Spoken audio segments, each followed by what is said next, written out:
నమస్తే. ఆంధ్రప్రదేశ్ రాష్ట్ర వాతావరణ శాఖకి స్వాగతం. నేను డాక్టర్ సగిలి కరుణసాగర్, వాతావరణ శాస్త్రవేత్త. ఈరోజు మనము సినాప్టిక్ కండిషన్స్ గమనించినట్లయితే ఉత్తర తమిళనాడు తీర ప్రాంతంలో వెంబడి ఉన్న వాయువ్య బంగాళాఖాతంలో ఒక ఉపరితల ఆవర్తనం 1.5 మరియు 3.1 కిలోమీటర్ల మధ్య విస్తరించి ఉంది. అదేవిధంగా తూర్పు పడమర ద్రోణి ఒకటి కోస్టల్ కర్ణాటక నుండి మనకు దక్షిణ రాయలసీమ మీదుగా ఉత్తర తమిళనాడులో ఉన్నటువంటి ఈ ఉపరితల ఆవర్తనం వరకు 1.5 మరియు 3.1 కిలోమీటర్ల ఎత్తు మధ్యలో విస్తరించి ఉంది. అదేవిధంగా నిన్నటి రోజున దక్షిణ అంతర్ కర్ణాటక మరియు దాని పరిసర ప్రాంతంలో ఉన్నటువంటి ఉపరితల ఆవర్తనం ఈరోజు తక్కువ గుర్తించబడింది. వీటి ఫలితంగా రాష్ట్రంకు ఉన్నటువంటి వాతావరణ సూచనలు మరియు హెచ్చరికలు గమనించినట్లయితే ఈరోజు రేపు మరునాడు అనగా ఆగస్టు 7, 8, 9 రోజులకు వాతావరణ సూచనలు గమనించినట్లయితే తేలికపాటి నుండి ఒక మోస్తరు వర్షాలు అలాగే ఉరుములతో కూడినటువంటి జల్లులు మనకు కోస్టల్ ఆంధ్రప్రదేశ్లో కొన్ని చోట్ల నుండి అనేక చోట్ల సంభవించే అవకాశం ఉంది.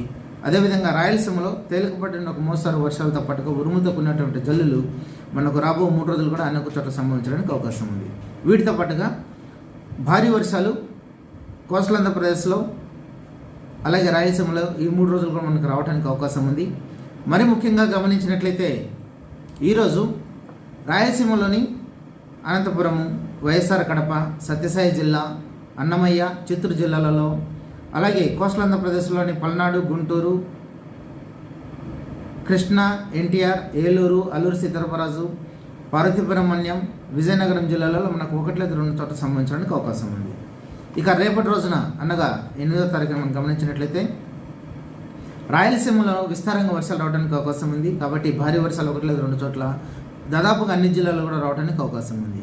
ఇక కోస్తా ఆంధ్రప్రదేశ్లో చూసినట్లయితే ఎక్కువగా నెల్లూరు, ప్రకాశం, పల్నాడు ఈ జిల్లాలలో మనకు 1-2 చోట్ల సంభవించడానికి అవకాశం ఉంది. ఇక ఎల్లుండి అనగా 9వ తారీఖున మనకు భారీ వర్షాలు రాయలసీమలోని కర్నూలు, అనంతపూర్, సత్యసాయి, అన్నమయ్య, చిత్తూరు, తిరుపతి జిల్లాలో 1-2 చోట్ల సంభవించడానికి అవకాశం ఉంది. అలాగే రాబో 3 రోజులు కూడా రాయలసీమ మరియు కోస్టల్ ఆంధ్రప్రదేశ్లో ఉరుములతో కూడినటువంటి మెరుపులు కూడా సంభవించడానికి అవకాశం ఉంది. అలాగే బలమైన గాలులు గంటకు 30-40 కిలోమీటర్ల వేగంతో కోస్టల్ ఆంధ్రప్రదేశ్ మరియు రాయలసీమలో వీచేదానికి అవకాశం ఉంది. కాబట్టి ప్రజలు అప్రమత్తంగా ఉండాలని హెచ్చరికలు జారీ చేస్తున్నాం. మరి ముఖ్యంగా భారీ వర్షాలు ఎక్కడైతే మనం ఎక్స్పెక్ట్ చేస్తున్నామో ఆయా జిల్లాలలో లోతట్టు ప్రాంత వాసులు తగిన జాగ్రత్తలు తీసుకోవాలి.